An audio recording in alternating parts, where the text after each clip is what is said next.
This is Mirror Business FM. It's the morning drive. Now, flyadeal is a Saudi Arabian low-cost airline headquartered at King Abdulaziz International Airport in Jeddah. They've now crossed 10 million passengers, 10.7 to be exact, for the first time, expanded routes by more than 60%, added aircraft, opened a new operations control center, and earned the title, and I guess this is something to really boast about. I certainly appreciate it. The world's most punctual airline.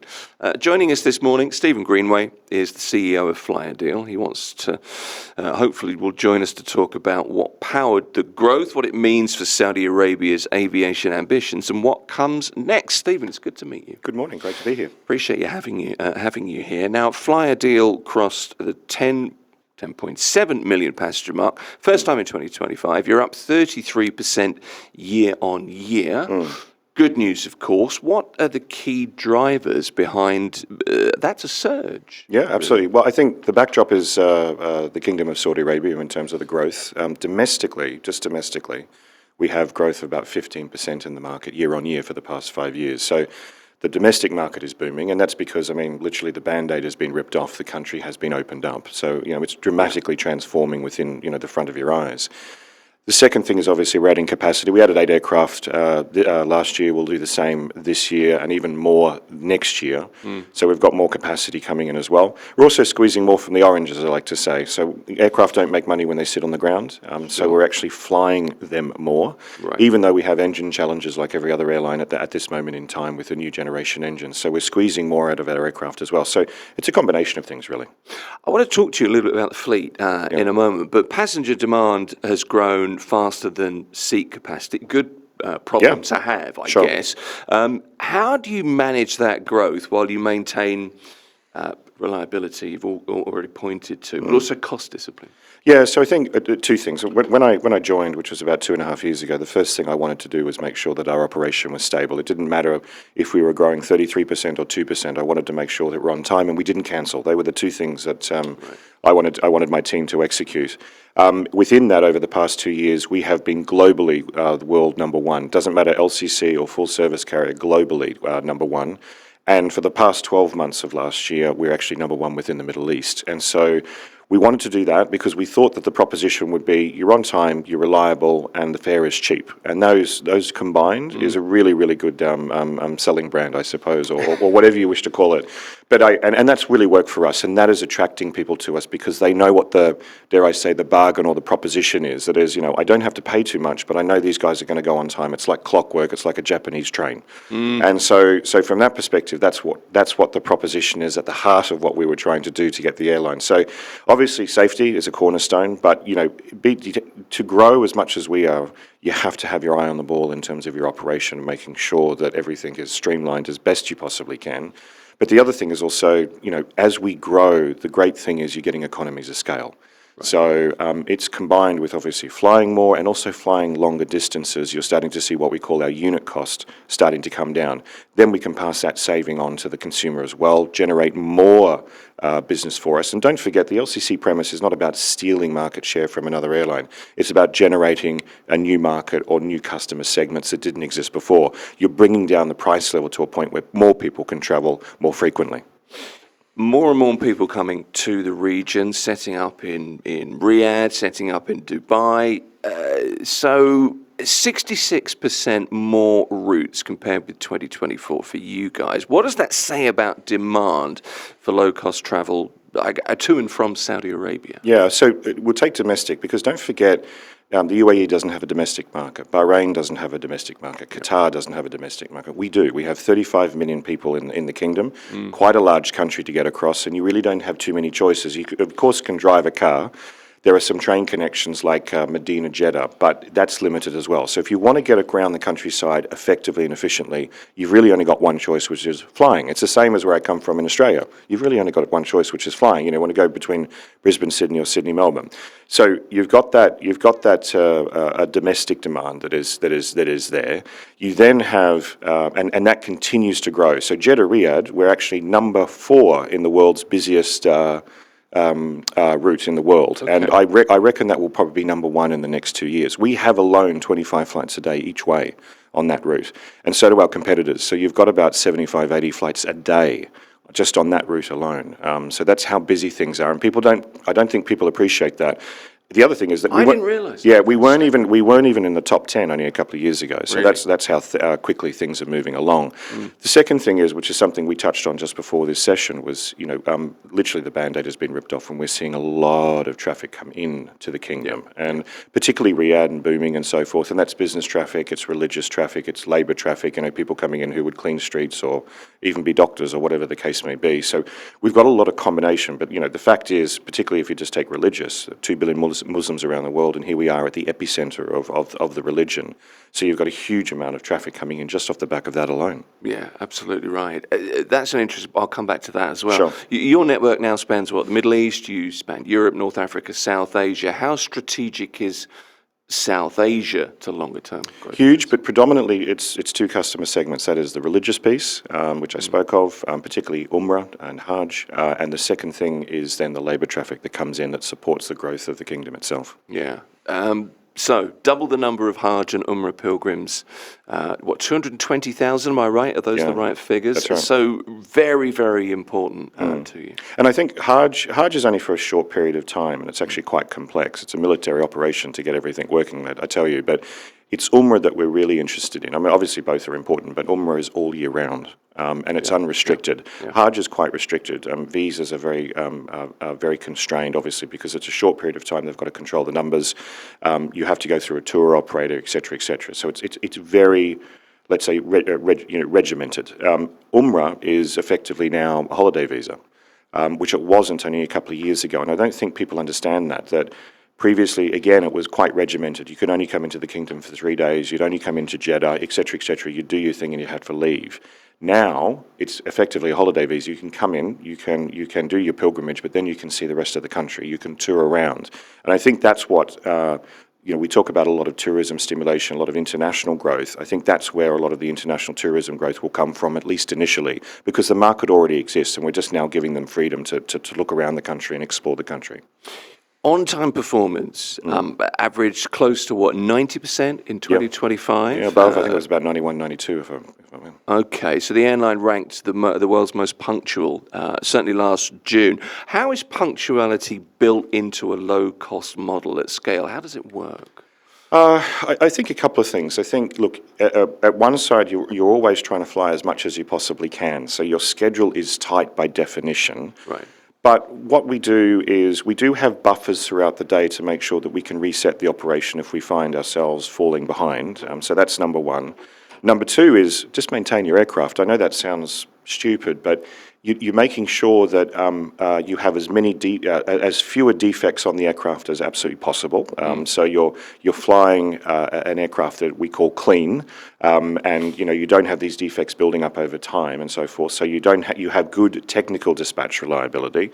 And the other thing is we build our schedule around our crew. As opposed to the market. So we make sure that we maximise our schedule around our crew. A good example of that is we're not swapping crew from one plane to another as they progress throughout the day. They stay with the plane, as an example. So there's little things like that that aren't particularly sexy, dare I say, that we do just in the background, just to make sure that we're running as smooth as possible. And then you mentioned it before, we opened up a brand new operations control centre, 5 times the size of what we previously had, completely digitalised, and that allows us to provide a sort of a global oversight of what is going on, on a 24/7 basis. So that's been critical as well, obviously. Yeah, absolutely. So there's all these little pieces that just sort of come together to enable us to get to to get the performance that we spoke of. I wanted to ask you a little bit more about cabin crew. Yeah. With you. A regional first, I've read you're training Saudi cabin crew as accredited tour guides as well. Yeah. What gap does an innovation like that address? It's more obviously Saudis are one thing I've learned when I've been on the ground is the Saudis are very proud of their country. For sure. They want to just as importantly they wish to share their country with people. They wish to change the narrative and give people a different perception about what Saudi Arabia is and what it stands for. And so the natural flow for that was Saudi Tourism, the authority in the kingdom. We partnered with them and said, let's train some of our Saudi crew to be able to provide tours or be tour guides and be able to give our customers feedback on certain sites like Alula around the country and what they should do, the top 10 things. I've been on the ground, this is what I did, this is what I saw, etc., etc. So it's just giving that extra dimension of welcome to the kingdom, particularly on our international flights. And they love it, they absolutely love it. I bet. I mean, one of the things about low-cost airlines, I suppose, is it's almost more important than your big international, big regional carriers, that there's no substitute for that kind of local knowledge, is there? No, and so, but we still have a very international crew. 50% are overseas crew. They come from places like Indonesia, Thailand, anything. But we do have a big contingent of Saudi national crew, right. And they do extra special things. And on National Day, we paint our aircraft green, and they've got the national anthem going, and they dress up in national costume. They're very proud people, and we don't want to. We want to be able to give them that freedom, that license to be able to express that. So it's very important to us. Headcount's over 1,800 Yep. employees. I hope I'm getting my figures right here. So far, we're okay. You've got the Saudi Cadet Pilot Program. Yes. You're targeting, 150 pilots? 150. We've pushed through 100 last year. So that cadetship program is someone who has a commercial license, but they need to, what we call, get type rated. So type rating is getting trained on the aircraft that we fly, which is the Airbus A320 and 321. Right. So what we do with the Ministry of Education is we have a partnership with them, and we take the license holders, the cadets, we take them to Spain, and we put them there for 3 to 4 months, and they train up on the aircraft equipment type. They then come back as a first officer, junior first officer with us, and fly the line. How central is that to the growth, the development for you? How do you view that? Well, it's a couple of dimensions. Number one, you have in the background Saudiization, in terms of having more Saudis within the employment ranks of the company. So all of our first officers are Saudi as of last year. So that number one. Number two is you often hear about pilot shortages within airlines and so forth. And what we've done, particularly through this program, is have a deep pool of first officers that we can call on throughout the year to supply our growth. So this cadet program is feeding our growth. And as you said, it's 150. We've put through 50 this year. We'll put, I would say, up 100 this year. Our target is to get 100 over the line by the end of the year. But it's having that deep pool of local resources that really, really helps us and feeds that growth. And you've got to move at pace, haven't you? You've got to keep up with the way, the direction the kingdom's heading as well. Yeah, absolutely. So just a quick math for you. We need 5 crew sets per aircraft just to operate. So you have 5 sets of 2 pilots, so 5 captains, 5 first officers, and then you have 5 sets of 4 cabin crew that we need just to keep that going, and then you multiply it by the number of aircraft. You can do the math pretty quickly. So we're talking well, quite. You can. I'm not sure. Yeah, not at this time of the morning. But the math when we talk about we're going to 100 aircraft, and then you just sort of see this exponentially growing. So staying on top of that, absolutely. But when you talk about 2030 and so forth, obviously we're one of the growth engines. We're one of the enablers of the 2030 program, and that's the criticality of our mission. You've joined IATA, you've signed with Amadeus, you've partnered with Alpha Sam for loyalty. I know you have a background in loyalty as well. How do these moves change how customers interact with the airline? I'll give you one example. So Alpha, I love loyalty. If I retire, I think I'll become a loyalty professor or something. I like to scam loyalty programs at the best of times.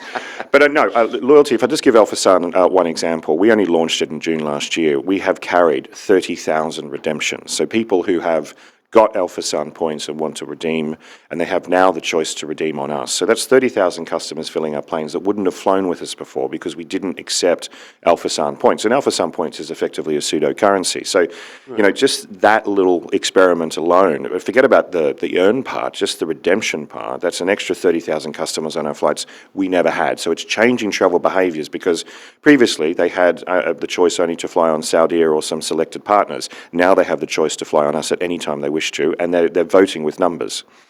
I've got to get better with loyalty, obviously. I am rubbish with it. I always forget. I never got the card, the app doesn't work, whatever it is. Yeah. What is it about loyalty? This is a complete aside, but what is it about loyalty you're so, because you're very enthusiastic about it. It's consumer behaviour, and it's interesting how credit card spend. Where are they spending? What are they doing? Why? What is the motivating force, and so forth? And it's getting that consumer base, and dare I say, not trapping them, but containing them and being able to get them to be loyal. I mean, again, it's much easier to have a loyal customer and repeat purchase, and having to sell to you in the cold, cold hard light of day. Sure.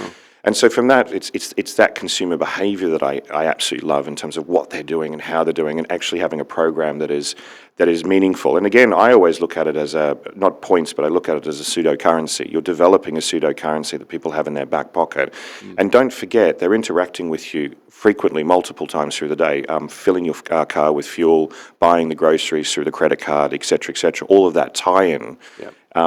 It's phenomenal. You don't get that interaction with a lot of other activities. And the other thing is, don't forget, particularly for airlines, it's aspirational. People don't want to pay for their fuel with points or whatever. They want to save their points for that holiday, that one holiday a year with the family, and do something really aspirational as well. So that's where the attractiveness is for an airline, because obviously we're an enabler of that travel. I've got to try harder, obviously. You have. I'm also interested in your view on competition. The region's kind of low-cost carrier sector's seen a pretty significant shift, I think, in recent years. Even with Wizz Air exiting Abu Dhabi, there are plenty of carriers. Everybody's expanding routes, integrating tech to make sure that we have a better experience. I think that's fair to say. It must be an exciting challenge, would be a comment. I think, look, number one, LCC penetration in the Middle East is actually quite low compared to, say, Europe. Europe, it's above 50%. Here, it's about 20-25%. There's not that many LCCs, actually, in this part of the world. We've got great full-service carriers, but we have selective, really good low-cost carriers. Air Arabia is an example. But we've had people come in, or airlines come in, as you said, Wizz, and they've departed quickly because it's difficult. It's a difficult operating environment here. Look, the first basis of any airline, any person who's been in an airline for 30 years, as sad as I am, is competition is a given. Competition continues always to get more intense, and you deal with it. Our competitors are Emirates. Our competitors are full-service carriers. Our competitors are low-cost carriers. Our competitors, in some cases like Medina, are trains or cars. And what you're trying to do is position yourself with a proposition that is meaningful. And as I said before, for us, it's on time, we don't cancel, and we're affordable. And that's quite a strong proposition when we're pitching to the consumer. And the numbers show it. Strong proposition is the word. If you can get that right, if you can be on time as a low-cost carrier, that's the thing. That's a huge. Yeah. I don't know.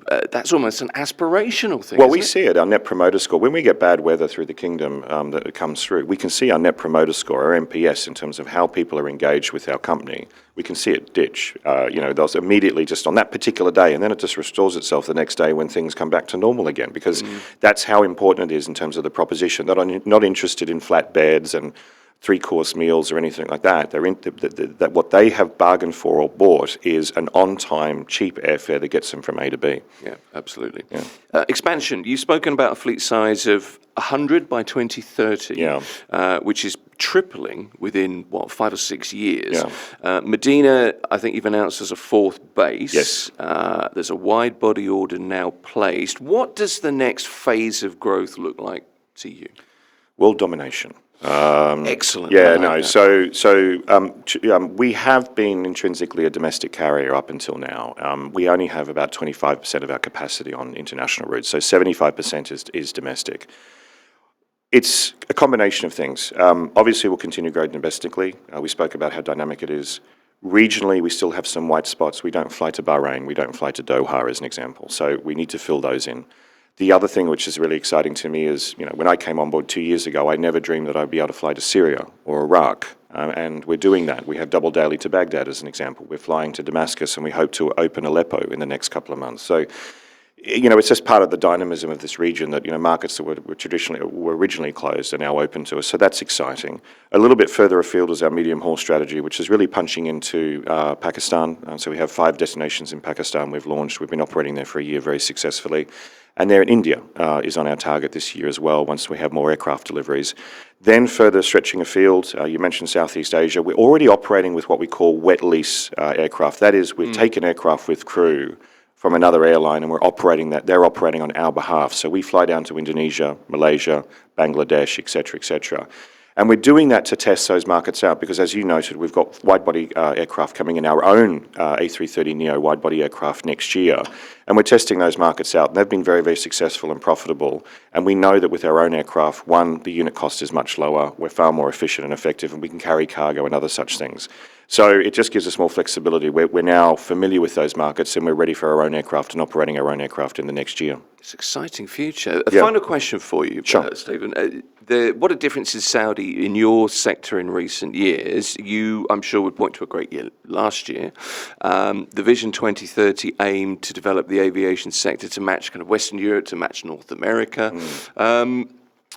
There's the Riyadh Air story as well. It's easy to visit Saudi now. Tourism numbers are up.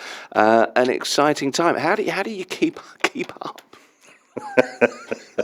There's so much to I have a green tea in the morning and try to breathe. Is that what it is? I think, look, as I said to people, and you were talking about your own visits many years ago and so forth, I say to people, just come and see. Just come and see for yourself. I mean, I was full of premonitions or stereotypical views when I first started, and when I was on the ground, I went, this is nothing like what I expected. And I'm not saying it because I'm on your show or what have you. I truly love being there. I truly love being part of that regeneration of the country or transformation of the country. We talk about 2030 and so forth, and people talk about the big ticket items like NEOM and so forth, but if you scratch the surface underneath that, it's about home ownership, it's about longevity, it's about female participation in the workforce.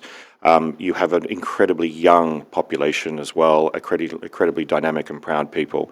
And it's just fun. I mean, you very rarely ever get to be part of such societal change. And we're one of the key drivers, as far as I'm concerned. We're one of the key enablers.